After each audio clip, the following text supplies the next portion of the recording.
रमेश थोरात हे राष्ट्रवादी काँग्रेस पक्षाला सोडचिठ्ठी देण्याची शक्यता आहे। रमेश थोरात अजित पवार यांचा हात सोडून तुतारी हातात घेतील अशी चर्चा रंगली आहे। खरं तर रमेश थोरात हे उपमुख्यमंत्री अजित पवार यांचे अतिशय विश्वासू सहकारी मानले जातात। मात्र आता त्यांनी वेगळी भूमिका घेतली तर तो अजित पवार यांच्या राष्ट्रवादीला मोठा धक्का असू शकतो। आपल्या सोबत रमेश थोरात आहे।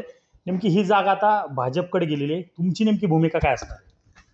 ही जागा आता महायुतीमध्ये भाजपला गेलेली हे खरं आहे, परंतु मी संपूर्ण तालुक्यात फिरतोय, गावागावामध्ये सगळ्या लोकांच्या गाठीबिठी घेतोय आणि सगळ्या कार्यकर्त्यांचं जे म्हणणं आहे की बाबा कुठल्याही परिस्थितीमध्ये ती जरी भाजपला जागा गेली तरी तुम्हाला कुठल्याही परिस्थितीत निवडणुकीला उभं राहावं लागेल म्हणजे लागेल। त्याच्यामध्ये आम्ही तुमचं ऐकणार नाही। आम्ही मतदार आहोत, मतदार हा राजा असतो, मतदाराचं तुम्हाला ऐकावं लागेल। आणि म्हणून त्यांचं म्हणणं आहे की बाबा तुतारी मिळाली तर तुतारी घ्या आणि जर तुतारी मिळाली नाही तर अपक्ष उभं राहा। अशा पद्धतीनं ते म्हणजे मला खूप मोठा आग्रह करतायत। अजून त्या संदर्भातला निर्णय माझ्याकडनं झालेला नाही, परंतु आग्रह त्यांचा लोकांचा आणि मतदारांचा खूप मोठ्या प्रमाणावर आहे।